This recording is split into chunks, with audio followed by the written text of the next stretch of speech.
Good morning, and thank you all for joining the third working group meeting for the native load calculation and available transfer capability topics as part of phase 2 of the Transmission Service and Market Scheduling Priorities Initiative. I'm Christina Osborne with ISO's Stakeholder Engagement Team, and I will be facilitating the meeting. Sorry, there we go. So first I'll go over a couple of reminders that we have discussed in the past working group meetings. Then I'll turn it over to Milos Basanik from ISO's Market Policy and Performance Group to kick off the meeting, and then he is going to turn it over to Heidi Stoltz from Salt River Project to present their practice for calculating native load and ATC. There are several other working group members and ISO representatives who are listed in the panelist window. I won't go through all of their names, they're listed there. So we've had a couple of working group meetings already. We heard from Vistra and then also from, sorry, gosh, remind me, Milos, the last one. That's okay. Anyway, we've had a couple of, oh, sorry, it's right here. We've had a couple of meeting, Idaho, thank you, sorry. It's right here on the slide. Happy Friday, everybody. But today we are going to hear from SRP. We do have another meeting scheduled after the holiday next week on November 30th, and we will hear from BPA. They'll be sharing their practices for calculating native load and ATC. We are in the process of confirming dates for 2, possibly 3 additional meetings to provide opportunities for other stakeholders to present their ideas and perspectives. So if you are interested, feel free to reach out to me, and we'll make sure we dedicate some time during those meetings for you to present. So these, all of the presentations and other materials related to these working groups are out on the initiative webpage. We also recorded the past events. We are recording this event as well, and we have posted the video files from the past 2 meetings. And then as soon as we receive the file for this meeting, we'll make sure that we post it immediately. There will be an opportunity to ask questions during the session, and I'll review the instructions for how to raise your hand at that time. You're also welcome to send your question or comment in the chat, and I'll read it out loud to the rest of the group. First, we're going to take questions from the working group members and panelists, and then we're going to open it up to the rest of the stakeholder participants. So as I mentioned, we do record these meetings. We do ask that before reprinting any related transcriptions that you do ask the ISO for permission first.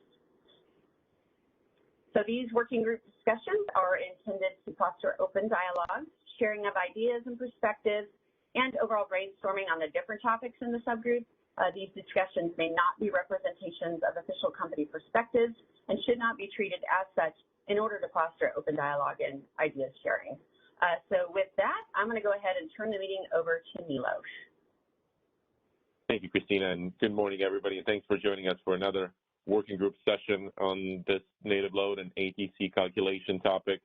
As Christina noted, last week we heard from Idaho Power, and we certainly appreciated them sharing their practices and you know, how they calculate native load needs, how they calculate different components of the ATC methodology, including the different margins.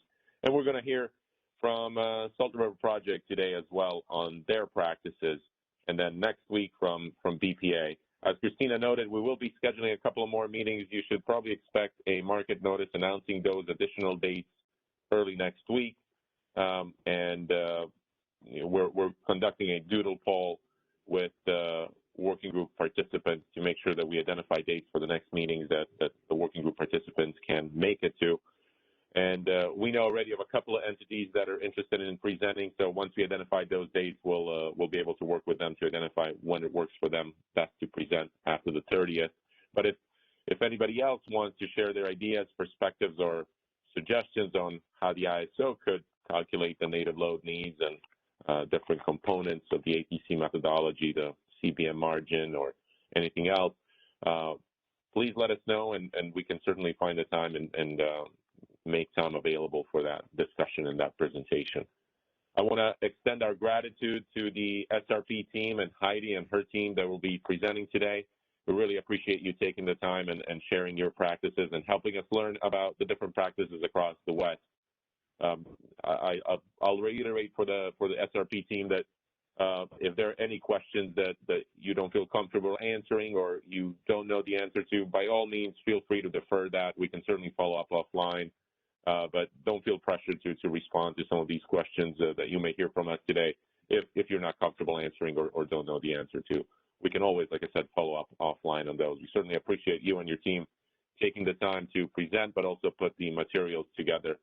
And as we did last time, I'm sure as we go through the presentation, there will be some questions from myself or other core working group members or from the stakeholders at large, and we'll pause at different places and at different intervals to respond to those questions. Heidi, I'll leave it to you kind of to determine when to pause for questions based on the topics you cover, but as you go through it, consider the appropriate places where to pause for questions. And with that, let me turn it over then to you, Heidi. And again, thank you and your team for taking the time to present. We look forward to the discussion. I'll turn it over to you, Heidi. Thank you, Milos. Appreciate that. Happy Friday, everyone. My name is Heidi Stoltz. I have worked at SRP for about 22 years. I've spent the last about 3.5 years in transmission generation operations in the scheduling and reliability department. We're going to be presenting today, like Milos said, on the SRP native load calculation and ATC. Next slide.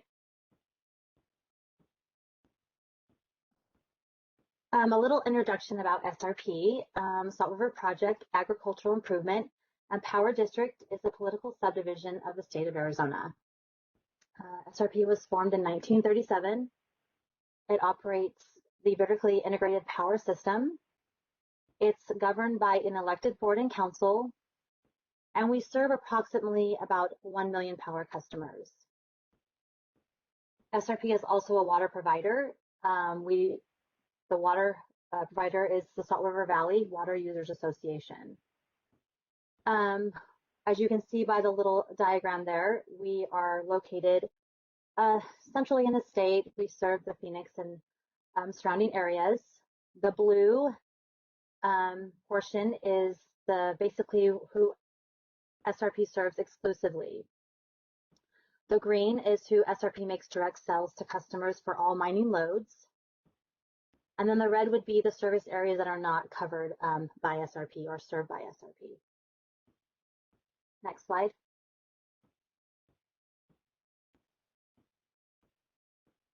We have two presenters today besides myself. We have Harry Saltoff. He is the manager of forecasting here at SRP, and Emily Tozier, who is a resource analyst in operations planning.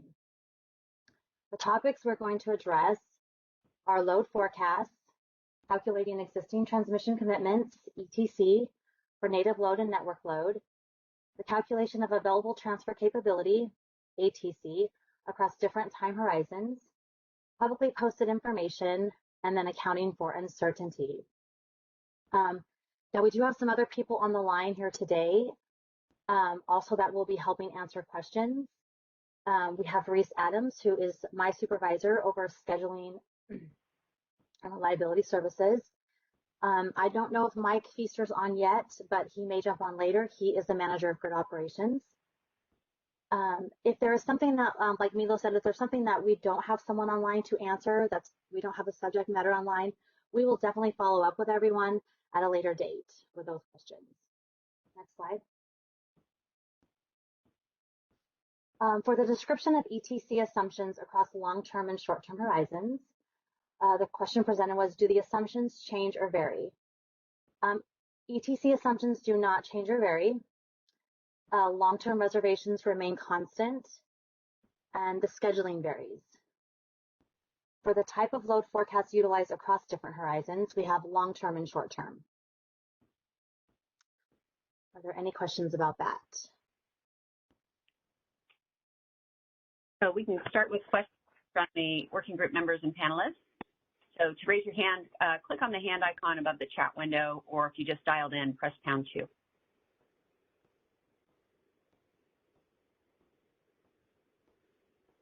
All right, let's see. So let's start with Tyrone, and then we'll go to Milos. Good morning and thank you. One question I have is, how do you define long-term and short-term?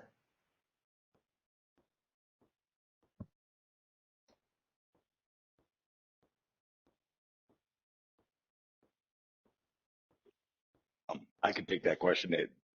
Basically, we just define the difference between long-term and short-term. Long-term is like greater than 1 year, and short-term is less than 1 year. Okay, thank you. And when you say less than 1 year, are there multiple horizons such as months, days, quarters? Yeah, we do hourly, daily, weekly, and monthly. Short-term monthly. We also have a long-term monthly. What about for the short term as well? So you also do hourly, daily, and monthly there, or weekly? Yes. Okay. Thanks. That was it. Great, thank you. All right, Milos? Thank you, Christina, and thanks, Heidi and team. Let me just follow up on Tyrone's question, just make sure that we're talking about long-term and short-term in the right context. I don't know, Tyrone, if you were referring to, the definition of the long-term and short-term load forecast, or in terms of the type of transmission service that's offered, and maybe that's the clarification maybe for Heidi or for whoever responded last. When you were referring to, monthly, weekly, daily, hourly, were you referring to the type of forecast that you're utilizing, or to the could be both, or the type of transmission service that you offer? I was referring to transmission service, but we do both have long and short-term forecast. Right. Okay. Thanks for that. So let me ask then on the forecast question, maybe starting on the long-term forecast. What type of load forecast do you utilize? Is it last week, for example, we heard from Idaho that they utilize a 1 in 20 load forecast when it comes to calculating or assessing native load needs. What's the type of forecast they utilize, both in the long-term horizon and the short-term horizon? This is Harry Saltoff at SRP, and when you say 1 in 20 forecast, are you referring to like a annual peak demand forecast? Just for clarification. Yeah. Yes. Okay. What type of utilize essentially in the ETC calculation or the assumptions that you make? Okay, I can speak to our annual peak demand forecast, certainly, which goes out 30 years. And what we do for generation planning, we do a 1 in 2 forecast. And for transmission planning, we do a 1 in 10 forecast. Is that responsive? Yeah. Maybe I can then ask a little bit more about that when it comes then to the ETC assumptions, when you say 1 in 10 forecast for transmission and 1 in 2 generation forecast. So if you use the 1 in 10 forecast for transmission, I'm assuming you're referring to 1 in 10 forecast for transmission as it relates to reserving transmission capacity for native load needs. You're using a 1 in 10 peak forecast. Is that what you meant? I believe that's correct. I don't know if we have any transmission planners on the line, but they plan to the system for 1 in 10. Okay. And then when you're calculating your ETC calculation for native load or network load, when you're calculating how much transmission capacity to reserve for those network load and native load needs, are you also then using that 1 in 10 forecast? I presume you are, but just wanted to confirm that you're using the same forecast that the planners are using. Yeah, I'll defer that to our the operating transmission planning and or operating side of the business. Okay. I developed the forecast. Okay. And if we don't have an answer, then we can take that as a action item. Yeah. No, that sounds good. So assuming then that you are using, just for, while you're confirming, at least for the sake of conversation, assuming that you're using a 1 in 10 forecast or some type of a forecast in the ETC assumption calculation, what type of generation, what informs the generation assumptions then when you are calculating that ETC component for native load. If you're reserving transmission capacity or setting it aside for native load or network load as an existing transmission commitment, and you're using let's again say 1 in 10 load forecast, what generation assumptions are informing ultimately how much transmission you're reserving, to serve that forecasted load, whatever forecast you're using in the calculation?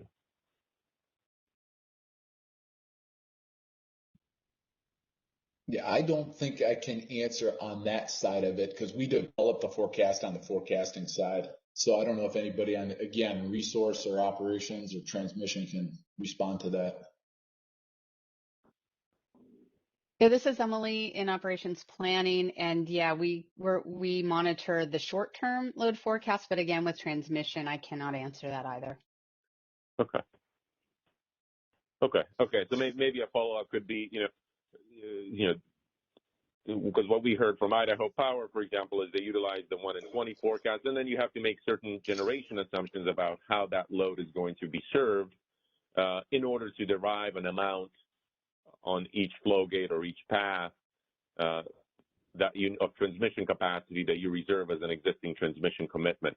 And so, I think it would be good maybe to follow up then on what are the generation assumptions that SRP utilizes to inform how much transmission capacity to set aside as ETC, for native load or network load. Are you using, for example, designated resources that are already under contract, plus some other assumptions to the extent that those don't meet the load forecast, or if there's a different set of generation assumptions that inform ultimately how much transmission capacity you reserve as an existing transmission commitment.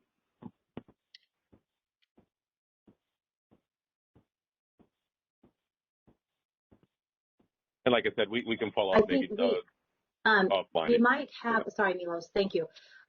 We might have to follow up on that, or it might be later on in the presentation. I know there is some more information on that later on in the presentation. Okay, good. I'll hold my questions then. Sorry about that. No worries.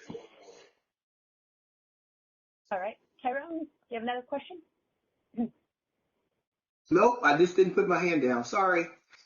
No worries. Okay, do we have any questions on the participant side? Again, click on the hand icon above the chat window, or if you dialed in, press #2.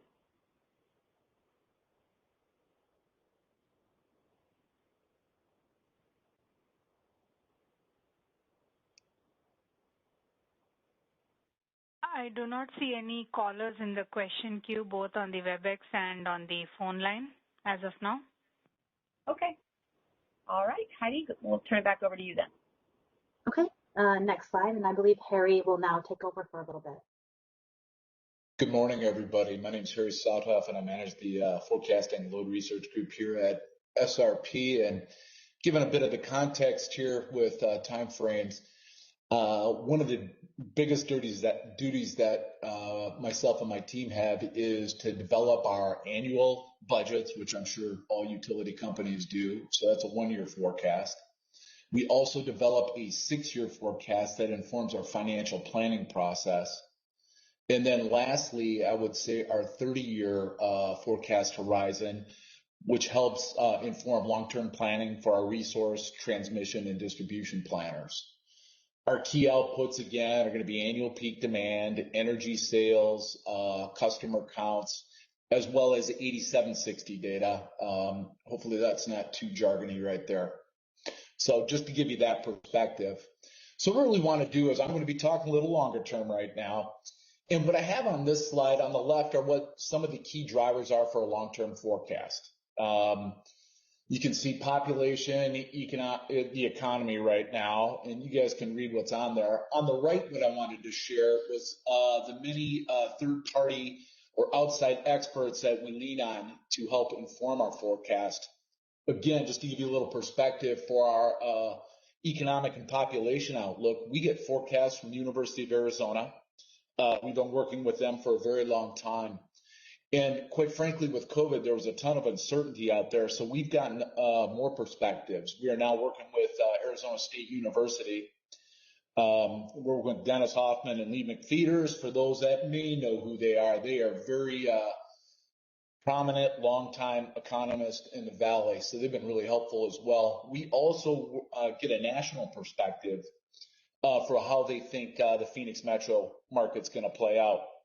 Moody's, which is a rating agency based in Philadelphia, is one source. In addition to that, we also work with Woods & Poole, which is based out of D.C.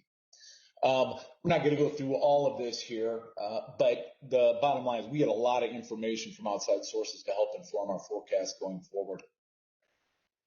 Next slide, please. Just want to give you what's been happening, what we've been observing in our market. Again, I'm thinking the Salt River project might be maybe a sixth of what happens in California, but we certainly are growing right now. The first item is Maricopa County, and that is the county that we live in here in Metro Phoenix, has been the fastest growing county in the United States 4 years running, and that's according to the Census Bureau.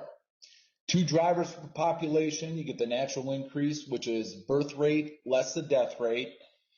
And I think worldwide it's been happening. Certainly we've observed that here since the Great Recession. The birth rates have dropped dramatically. And as a baby boomer on the line right now, we're seeing the aging demographics. So that's slowly creeping up on the death rate. So there's not a lot of population increase with the natural increase. Quite frankly, what drives it is net migration. And if I'm going to cut to the chase here for everybody, I like to say this at work, people keep moving to the Phoenix metro area.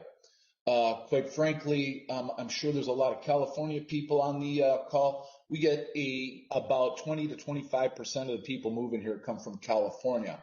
We also get them from Washington State. Colorado is a big one. Believe it or not, Illinois, the Chicago area, as well as Texas.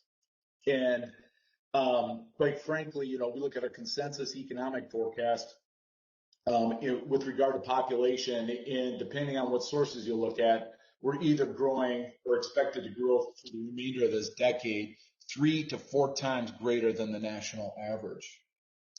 The second item I want to touch on is the recovery from the pandemic. Back in February of 2020 to April of 2020, Phoenix metro area lost 244,000 jobs. As of September of 2021, the Phoenix metro area has regained 250,000 jobs. So in terms of employment, Phoenix has already recovered from the pandemic. We look at 17 cities right now, and the only other city that has recovered in terms of employment would be Austin, Texas, which at least as of September is number 1. And again, a little more perspective. I did check out Los Angeles and San Jose, and as of September, in terms of employment, they're roughly about 60%. So, when we look at that chart, different cities and areas are recovering at different rates of the pandemic. Phoenix is on the higher end of that. The third item I'd like to speak to is that the Southwest is really becoming an advanced manufacturing hub. And to bring it home for Phoenix, you may be familiar, Intel back in March announced a $20 billion investment to build 2 new fabs in Chandler, Arizona, and Intel is SRP's biggest customer. And for some perspective here, perhaps, with the build out here, we're talking at Intel, it's equivalent to serving 210,000 homes in terms of annual electricity sales. Again, a little perspective, we have about 1 million residential customers today. So that's a really big addition for us. But not only, Intel, they've already started construction, 3,000 construction jobs. When it's finished in the mid-20s, we're talking about 3,000 now high-paying tech jobs. You're going to bring suppliers in for Intel. And Arizona State University has estimated an indirect job effect of another 12 to 15,000 jobs. You think about those people at Intel, they're going to have kids going to schools, going to the grocery store, restaurants, buying cars and the like. And again, while not in our service territory, you probably heard perhaps Taiwan Semiconductor is going to be locating up in North Phoenix, which is in Arizona Public Services service territory. Construction started there. That's a $12 billion investment. A lot of this, quite frankly, is being driven by COVID. Everybody's heard about chip shortages, supply constraints. And in addition to this is also kind of tied into the Biden infrastructure plan as well. I think the last thing, we're a big data center hub as well, and the other one that just got announced back in August was Facebook, which I believe is now referred to as Meta. At planned in the mid-20s, we're looking at about 80,000 residential customers. So again, all signs point to growth in that sector. The last thing I'll leave you with is housing permits has been as high since they've been in the mid-2000s here in Metro Phoenix. And you can see it in our residential year-over-year customer growth. We're seeing the exact same thing. They're at the highs since the mid-2000s. So again, all signs point to growth. Next slide, please. So again, I'll just give you a look at our forecast. And again, peak demand is on the vertical axis, and I got yours certainly on the horizontal axis. I've provided some history. Again, a little perspective for us at Salt River Project. We peak June, July, or August, and it's usually between 4 and 6 p.m. Phoenix time. Although I would say our load doesn't vary a lot on those really hot days between 2 and 7 p.m. There's not a lot of differentiation there. To give you that perspective, you can see, what our growth rate was looking at our history. And right now with our current forecast, which is titled FP23, we're looking at a growth rate through 2035 at 2.7%. I also have shared some dotted lines. We provide a range forecast for our planning organizations to give them an idea what perhaps some of the uncertainty or the risk associated with these forecasts are. And that's what's shown in the dotted lines in this forecast. So it could be high or low. Some of the things we could look at a pessimistic or an optimistic economic outlook.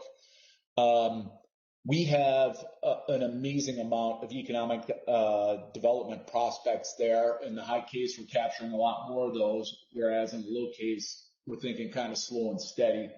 That is more of what we have seen in our history.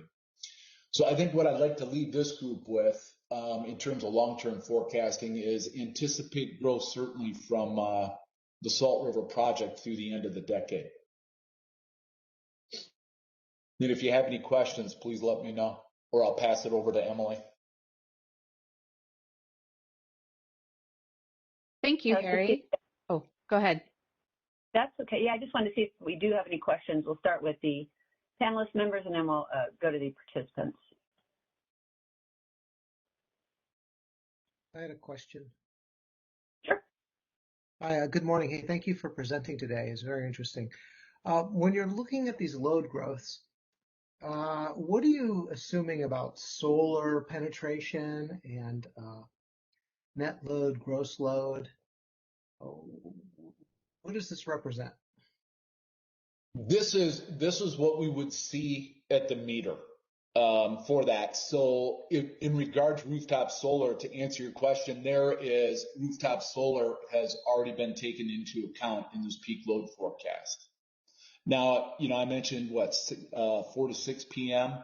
By the time you get further out in the forecast horizon, our peak is probably going to be at 6 o'clock. And, in Phoenix, the sun's going down. I wouldn't say it's set by then, but you're not getting a lot of peak demand contribution for solar.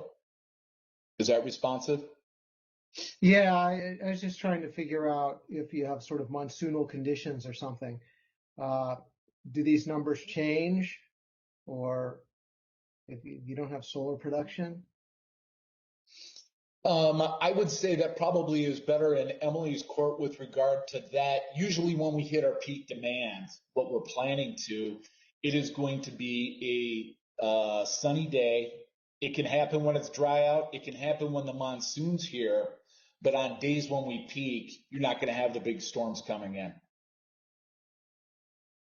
Huh. You know, it's becoming less and less intuitive to me because of so much solar penetration that if, you know, you've got a nice hot summer day and no sun out.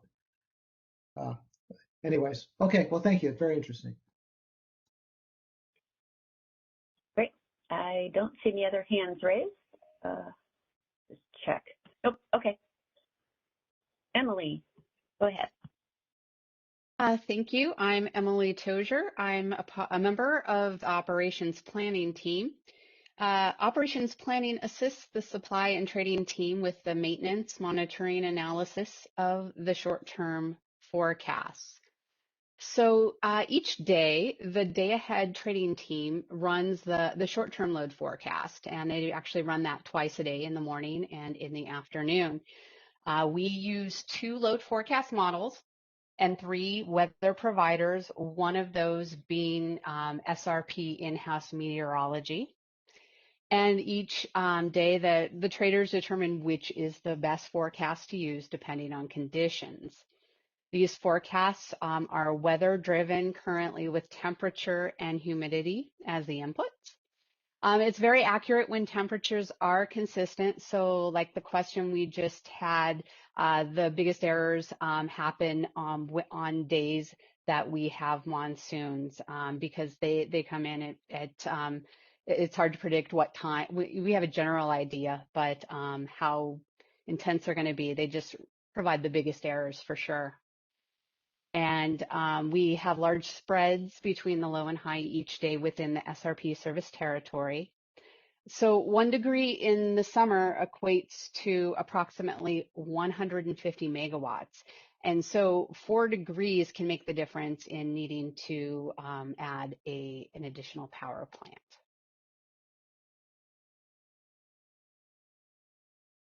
And that was my only slide. So I don't know if anyone has any questions. All right, let me check. All right, I don't see anybody as far as panelists. How about participants? Again, just select that hand icon above the chat window, or if you dialed in, press #2. Or you can send your question in the chat.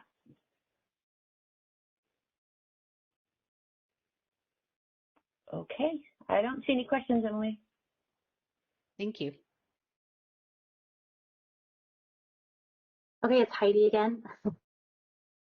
For the next slide, we have the description of load and generation assumptions and calculating ETC for native load and network load. For generation assumptions, how do we determine the appropriate generation assumptions, including assumptions about level of imports serving load? We have what's called a load and resource plan. It is planned out for 30 years. You start with a load forecast, and then you add a planning reserve margin. You calculate the effective load carrying capability, ELCC, of the resources. One thing to keep in mind is that no resource is perfect. Example, if there's 100 megawatts of solar, that doesn't actually equal 100 megawatts of load. But having a resource gives you options you don't have without that resource. Resources must be based on the reliability benefits they provide. We basically add the resources until we have met our planning reserve margin, and we allow up to 525 megawatts of short-term purchase. For the 13th-month transition plan, it considers a usage of various transmissions paths, an economic dispatch order, and planned outages. Oops, sorry, Bob. SRP uses the MOD 29 rated path methodology. There's the total transfer capability, which is TTC. It's established for each path. We reestablish TTC when there is a significant change, and commitments are subtracted from TTC. Commitments include native load, existing long-term transmission contracts, wholesale cells, and then TRM, transmission reliability margin. Next slide. For the calculation of ATC across different time horizons, how do we calculate the firm versus non-firm ATC? SRP Oasis calculates SRP firm ATC as ATCF in accordance with R7 of mod 29-2A for all time horizons. So it's the ATC firm equals your TTC minus your ETC firm minus TRM plus postbacks firm and counterflows firm. For SRP, Oasis calculates the non-firm ATC as ATC-NF in accordance with R8 of mod 029-2A for all time horizons. It's ATC-NF equals TTC minus the ETCF minus ETC-NF minus the TRMU plus the postbacks non-firm plus counterflows non-firm. We did not include CBM, capacity benefit margin, in the equation because SRP does not utilize CBM. So that's why we left it out of that equation. TRM that is not released when unscheduled is designated as TRMU, and TRM that is released when unscheduled is designated TRM. Next slide. I'm not sure if I advanced. Yes, you did. For the calculation of ATC across different time horizons, what type of margins do we account for? As far as TRM and CBM, we know we don't account for the CBM. As far as TRM, transmission reliability margin, SRP sets aside transmission as TRM under the following categories: our Southwest Reserve Sharing Group, SRSG, replacement power, and plant startup and auxiliary load. And across what time horizons is ATC and ETC calculated? Like we mentioned before, hourly, daily, weekly, monthly, and yearly up to 13 months. And I think we can take questions here if you guys want. Sure. Milos has his hand raised. Let me see if anybody else, we'll start with the panelists, and then we'll take questions from the participants. So Milos, I don't see anybody in the queue. If you want to go ahead and ask your questions, and I'll keep an eye out. Thanks. Sounds good. And I think, Heidi, this is the stuff I think you were alluding to that we were going to get to later, so appreciate that. Can we go back to slide 9 just for a couple of questions? Okay, so here we go. When we're talking then wanted to talk a little bit more about the generation assumptions. I think when we talked earlier about load assumptions, I think you guys were just going to follow up, but I think you noted likely it's 1 in 10 forecasts that are load forecasts, peak load forecasts that are being utilized, but we can confirm that. On the resource plan here then, I think this is what I was getting at, is what type of resource assumptions do you make for serving that load, which ultimately derives the amount of existing transmission capacity, or ETC, that you can set aside for native load. So you talked a little bit about the resource plan, and you noted that resources are identified here based on the reliability benefit that they provide, and you also utilize the load forecast plus PRM to derive an amount of transmission or generation that needs to be used to serve all that load. So on the generation assumptions then, could you provide a little bit more detail on the generation assumptions that you consider? Are you considering resources here that you own and that are under contract? Do you make additional assumptions about additional resources that you may need that maybe you don't have under contract yet, but you anticipate that in order to serve that forecasted load, you're going to need some additional imports or some additional dispatch or generation internally? How do you inform those generation assumptions? If there's a little bit more detail that you can provide on what ultimately, how you determine which resources are assumed to be running to serve this load. Thanks, Milos. I actually have Michael Reynolds on the line. He He's not on the as a presenter, but he can raise his hand, and I think he might be able to help you out with some of these answers. Okay. I do see Michael in the queue, so Therese, please open his line. Okay, sure. Please go ahead. Your line is unmuted.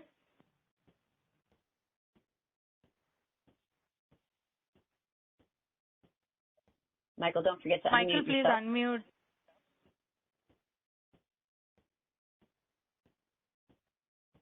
Can you hear me now? Yes. Yes. Okay, great. There is an element of economic dispatch as we talk about there under the 13-month transmission plan. We do include, as you mentioned, all of our owned resources and contracts that we've signed up. There is also an element of assumed support that may be required for replacing resources that may drop offline, and I think that was listed kind of as one of the bullets next to the SRSG on one of the later slides. Okay, no, thank you for that.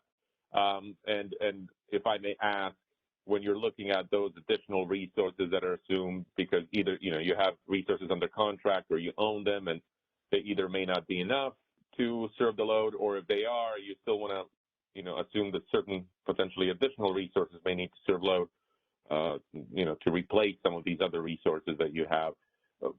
Are you assuming generally, how do you make those assumptions? Are you assuming those are coming from imports potentially, so you're reserving transmission, across importing paths, or do you assume a little bit of both, additional internal generation plus some imports? Do you have a sense of generally on what you assume? Yeah, I can speak generally, and this is it's a little beyond the resource planning work that I usually engage in. But Palo Verde is our primary point of access to our region, and so we would assume that if we need support, that it would be from the major trading opportunities would be largely at Palo Verde or other major trading points. Okay, no, thank you, and that helps. That I think answers the question. Can we go then briefly just to slide 11? Okay, so here, thank you again. I think it's clear you don't reserve a CBM. You don't have a capacity benefit margin as part of your methodology. So thank you for that. I wanted to explore a little bit more about the TRM, the transmission reliability margin. When you note here in the TRM that you reserve some transmission capacity for replacement power, can you just explain a little bit what that means? Replacement power for serving load, but essentially I presume, or if there are unexpected conditions that occur that you reserve transmission where you may need to bring in other generation, whether internally or externally, but you've set aside some transmission for some assumption about replacement power that may be needed. Maybe you can explain just what do you mean by replacement power in this case?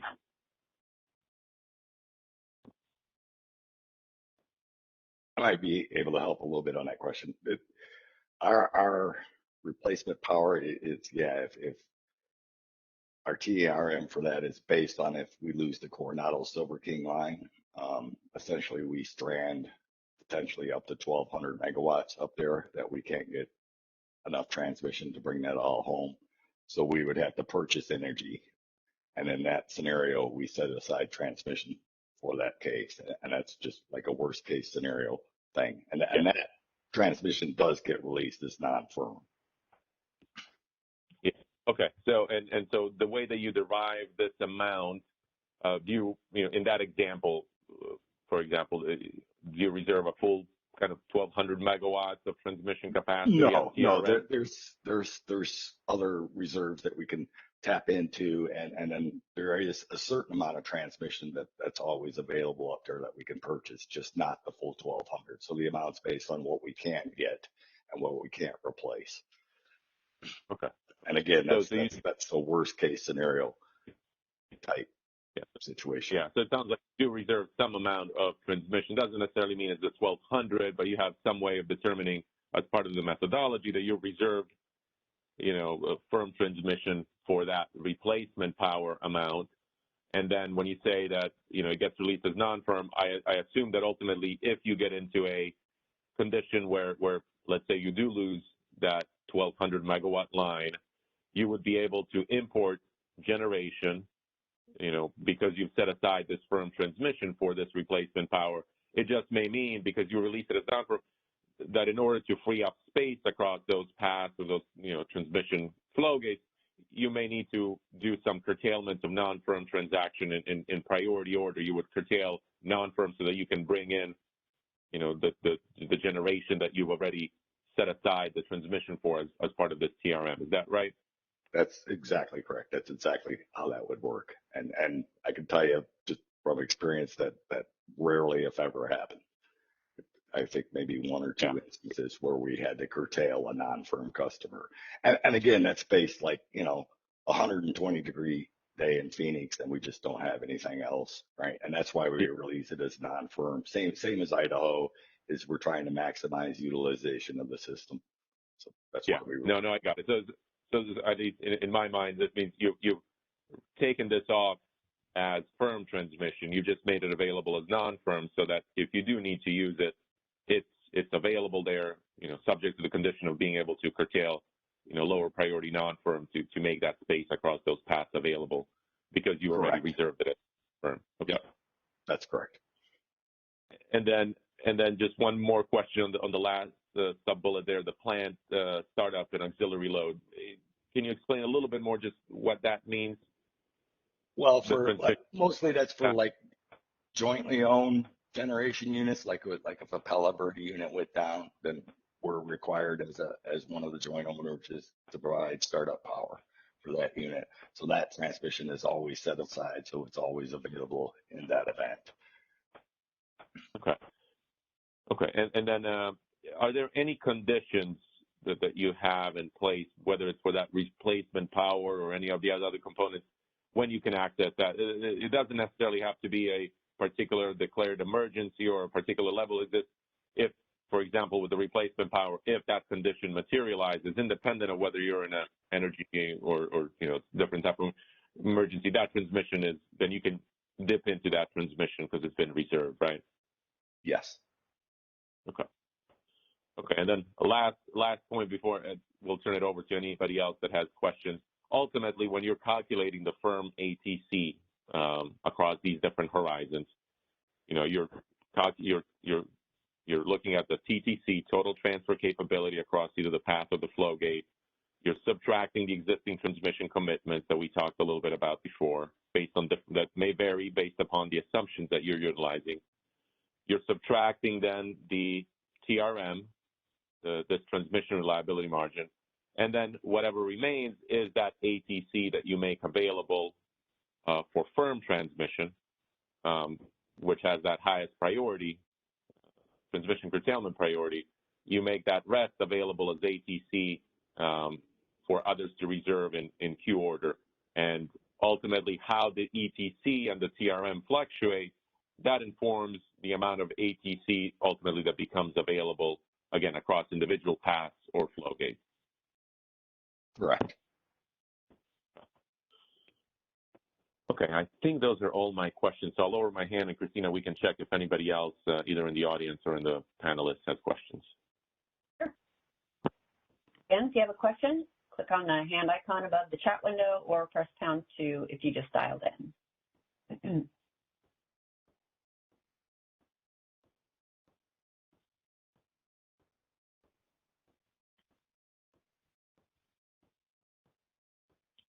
I do not see any callers in the WebEx verbal queue or the phone queue as of now. Okay. I don't either. Okay. Heidi, are you covering this last slide here? Yes, I am. Perfect. Okay. Thank you, everyone. Those were good questions. How do you account for uncertainty related to native low network load service? SRP does not account for forecast error, generation dispatched, or system topology uncertainty with an ETC or as part of TRM. Based on same-day and real-time operator assessment, SRP sometimes carries reserves for load forecast error generation dispatch and system topology uncertainty. SRP accounts for generator outage-related imports associated with reserve sharing, group emergency assistance in response to sudden unit trips. And transmission does not change unless there is a need to buy additional transmission. SRSG generator outage related imports described in the SRP transmission reliability margin implementation document TRMID, and we are compliant with the mod 008.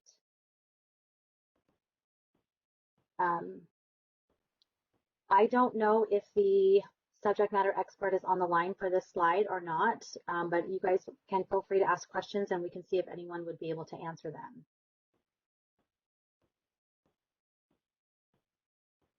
And you can raise your hand if you are.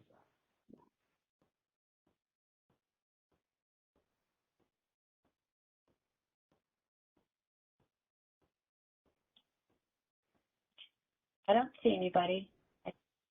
Milos, I've got it. Okay, sure.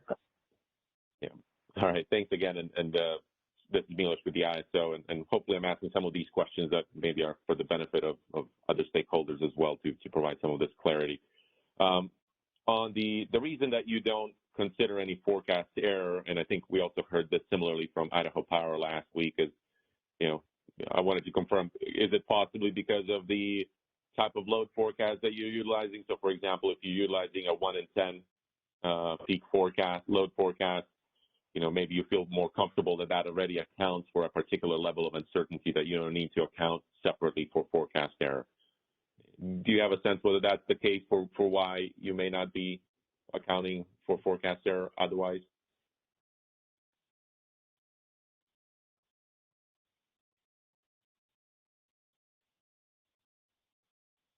And if not, that's okay. Yeah. I'm not sure, Milos, if anyone is online to be able to answer that, but we will definitely take that question and we will get back to you for sure. Okay. And then the other thing, just similarly related, but not to the generation dispatch assumptions, I would also presume that the reason you don't necessarily account separately for any kind of uncertainty related to generation dispatch, or maybe you do, it's just based on how you ultimately derive the generation dispatch assumptions. You feel that those are robust enough that you don't, if I remember correctly, I think you already noted that you do account for a certain level of, when you're developing that generation resource list or assumptions about how that load is served. I think you already had mentioned that you look at certain reliability factors, you look at, outages potentially, or account for them in some way, that you don't feel the need then to separately account for any additional generation dispatch uncertainty, whether that's in the TRM or elsewhere. But wanted to confirm that that's the case. The reason you don't account for any additional generation dispatch uncertainty is because, again, you feel that the generation dispatch assumptions are robust enough that you don't need to account for any additional uncertainty in this respect.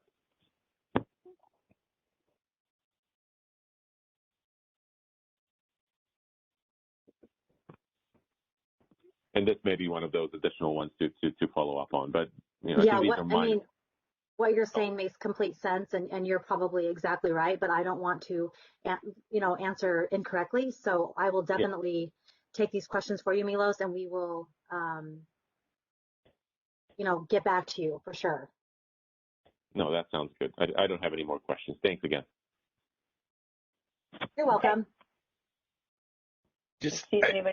Not sure if this would help or not, but our existing transmission commitments, what we hold, that's based on our peak summer load, right?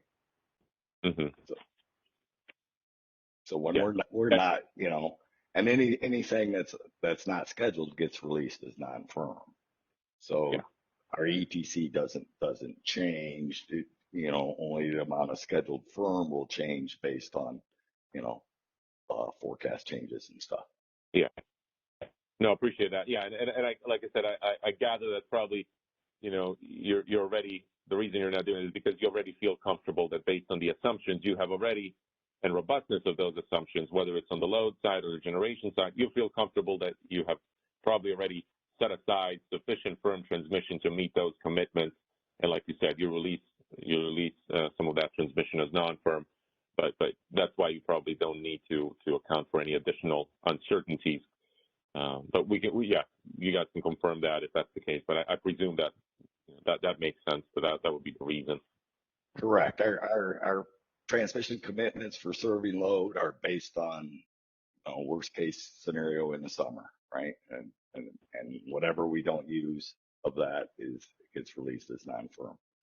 So that amount doesn't change. Okay. No, thank you. Appreciate it. The firm commitments.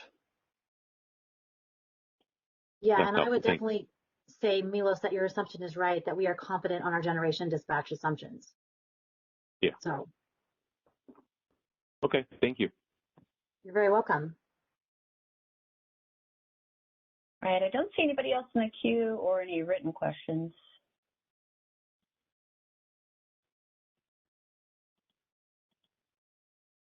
I don't know if you have any final remarks, Heidi, or your team. I just really wanted to say thank you so much for this opportunity. It's been a great opportunity to learn and to have this, open dialogue, and I hope this helps you guys out. And if you have any other questions, just don't hesitate to reach out to us, or if there's something that you feel you want more clarification on, you definitely can reach out to me, and I can get it to the appropriate department to give you guys any help that you would need. Appreciate it, and I hope everybody has a really good weekend. Yeah, no, thank you, Heidi, and thank you again to the rest of the SRP team. This information has been very helpful to learn about the practices of our Western partners and calculating those aspects of the ATC methodology as we embark on the road and figuring out how do we calculate and derive that native load need on the ISO system, and ultimately derive an amount of ATC that can be made available for entities to reserve to establish a scheduling priority. So it's been very helpful these last 2 weeks with Idaho's presentation and your presentation to give us insights into the different assumptions, the different ways of deriving native load, the different inputs. So we certainly appreciate you taking the time not only to present, but to put the materials together and to make your team available for questions. Really appreciate it. You're very welcome. Okay, well, let's just briefly circle back then to the next steps, and I'll note again that we'll have the meeting on 30th. Sorry, this is Cal, and I have a few questions. To the SRP presentation? Yes, thank you. Yeah. Go ahead. So I know you're going to get back to us. It wasn't clear if you were using the 1 in 10 transmission planning when you do the calculation, or you're using the 1 in 2 resource planning when you do these calculations. I think what I relate from that is that you're going to get back to us later. But when you do these exact calculations using the 1 in 10, especially for the year ahead, for the day ahead, we understand that you probably don't have an exact number. You're just looking at the temperature and the rest of the stuff. But when you do the year ahead, you probably are using either the 1 in 2 or the 1 in 10. I have another question. Are you actually running power flows when you are establishing how much required it's to serve native load, or this is just a spreadsheet calculation?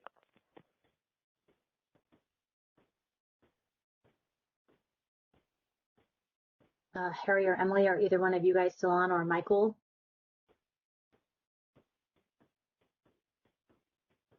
And I think this relates to maybe slide 9, Christina, if you could go back when calculating the ETC and ultimately deriving you're using those load and resource assumptions.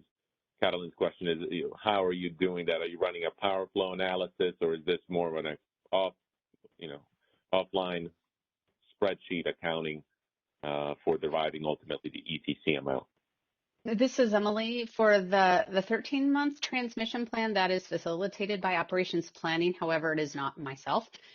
So we could probably follow up with that, but I believe that would be an Excel calculation.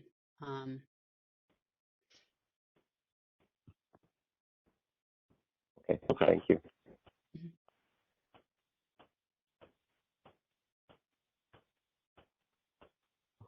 Okay, Christina, maybe can you do just one more check if anybody has additional questions? Of course, yeah.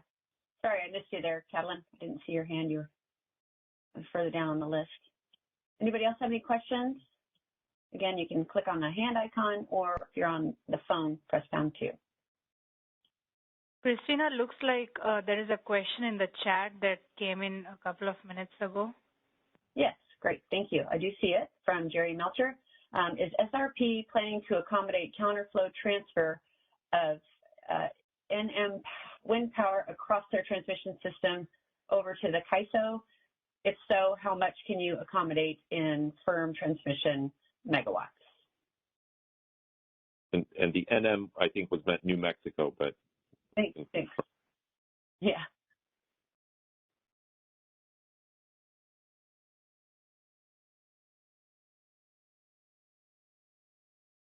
I don't know if somebody from SRP has a response.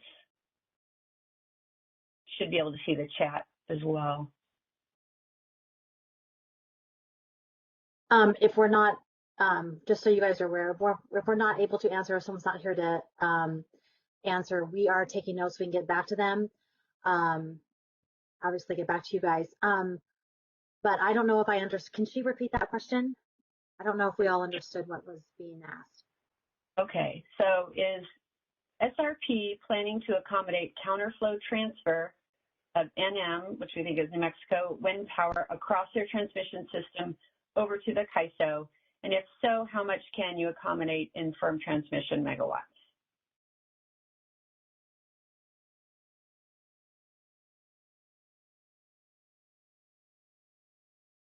and this is Milos. I'll jump in. Maybe that's more a specific question for SRP and their system, and I presume they probably can't answer this, at this meeting. It's dependent upon the transmission reservations and all that. But I think the question here is ultimately, can SRP accommodate transfers of New Mexico wind power to the ISO and on firm transmission? And like I said, that probably is dependent on, certain type of transmission request. That's something very specific, and we would definitely need to get back to them on that one. Yeah. I think we could, if that's the question, is there firm transmission available for New Mexico wind power? The answer is yes. I'm not, and we have a pending request with Pattern to do just that. Okay, and I see that the person that asked, Jerry Melcher, he said thank you. So hopefully we answered, or you answered the question. I think he's good. Yep. All right, Tyrone? Hi, thank you. As you were talking there, I had one other question. Do you have a sense, or can you share, I know you mentioned in terms of some of the generation assumptions, you noted some of the planned outages that impacts the calculation. But can you talk maybe just a little bit about the dispatch assumptions in terms of what % of nameplate for the various resource technologies? Because I know you mentioned like the different times of day and how the net load peak is shifting and things of that nature. So what type of dispatch assumptions are you also making, not only in your planning, but also in the 1 in 10, but also in those 1 and 2 calculations?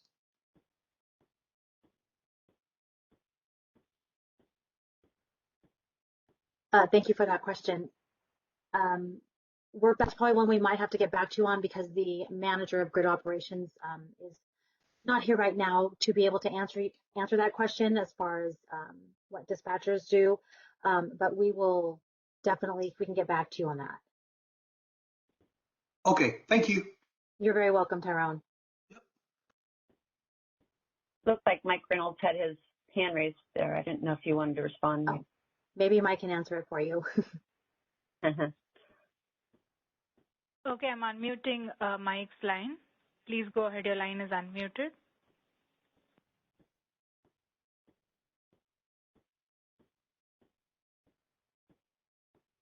Okay, just Mike, briefly. please unmute. Yeah, thank you. Yeah, please go ahead. So there's kind of two elements to that, and I can't answer the transmission, how the dispatch influences transmission reservations. I could answer more about the planning assumptions for how those resources are expected to be used. For peak purposes, we use just about everything, but regarding we do a full 8760 simulation of our system out for many years and determine how much each resource should be expected to be able to provide. And those include ambient conditions for the thermal units and time of day or potential weather patterns for the renewable resources. So that sounds like a production simulation. Does that also include security constraints? In a limited sense, we've done some of that, but I would say that it's I can't answer the specific transmission reservation applications of how that might be used. Gotcha. Okay, thank you. This is really helpful. Appreciate it. All right, I don't see anybody else in the queue. So Milos, I'll turn it back over to you. All right, and again, to the SRP, thank you. Really appreciate, again, even those follow-up questions. So thank you again for taking the time. Let me touch upon just a few next steps. And as I was noting, we have on the 30th, we're going to have BPA sharing their practices. And at that point, I think after that, we are opening it up for stakeholders that may want to share based on what they've heard and based on any thoughts and ideas and perspectives that they may want to share, any type of proposal on how the ISO now could consider deriving the native load needs, thinking about the type of forecast that could be utilized, thinking about the generation assumptions, how those could be informed. But I think, based on what we've heard over the last 2 weeks and, with the upcoming presentation from BPA, I think we'll have a good sense of how others do this and the level of information and the level of flexibility that it is within these processes to identify both the load forecast assumptions and the generation assumptions, as well as thinking about the different margins that could be available or considered, CBM, TRM. So if any stakeholders are interested in sharing their perspectives and ideas, certainly let us know, and we'll schedule you at one of these upcoming December dates. Like I said, I know there's a couple of entities that have already indicated interest. They're just waiting for us to identify these upcoming dates for the working group meetings, and we'll share those. Like I said, next week we have market notice. We have a doodle poll out now with the working group participants to identify dates that most of the entities can make it. So be on the lookout for those additional dates. I also wanted to just briefly touch on, I think we got a couple of questions on, when is the straw proposal on phase 1 of this initiative coming out? And I think last time this was asked, maybe a couple of weeks back, I noted it was going to be the end of this week, but we need a couple of more weeks. I anticipate we will be publishing it the end of the first week. I think the end of the week of the 30th. Let me just double check when that is. We have some additional work that we're doing internally to wrap up the proposal. So I envision that it will be coming out by the 3rd of December, which is that Friday, 2 weeks from now, in light of the holidays. But in the meantime, we're going to continue making progress and working towards this phase 2, looking at the longer term framework that we can put in place beyond next summer. And, I encourage you again, if you have any thoughts, ideas, perspectives to share, let us know, and we can ask questions throughout the meetings. But also, if you want to present, we can add you to one of the next dates. Let me pause here, and I know we're a bit early, but if there are any questions before we adjourn.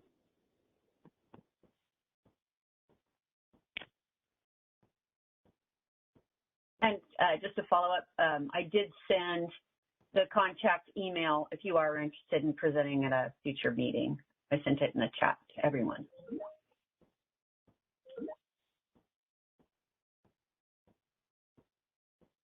Okay. I don't see any questions. Anything else, Milos, before I just go over a couple of items to wrap it up? No, and just, again, to thank not only the core members of the working groups, but as well as all the stakeholders that have participated over these last 3 meetings. We really appreciate the questions and the robust dialogue. Hopefully you're finding these helpful and, starting to think about what this could look like on the ISO system, deriving those native load needs and ultimately the ATC that can be made available. across different paths for reservation. And again, one more time, just to extend our gratitude to the presenters for taking the time and the willingness to share their practices and make themselves available for questions. Sometimes they may be tricky, but we really appreciate the willingness at least to engage with us and share your perspectives. Okay, Christina, I'll turn it over to you. Great, thank you, Milosh. So once we get the recording of this meeting, we will post it out on the initiative webpage. You'll also find all of the presentations posted out there, so SRP's presentation is available. Just one last thing before I let you go, I just wanted to highlight a new blog that we posted yesterday. It was written by Mark Rossleter, who's ISO's Senior Vice President and Chief Operating Officer, regarding the relaunch of the Extended Day-Ahead Market Initiative. So he talks about the expected benefits and our commitment to conduct a transparent stakeholder process. So you can access the blog. There's a hyperlink in this presentation here, or you can go out to the news page, which is located under the About Us tab on ISO's website. So that's all we have for today. Hope you all have a wonderful weekend. Thanks again to SRP for sharing today. Really appreciate it. So have a good day, everyone. Thank you.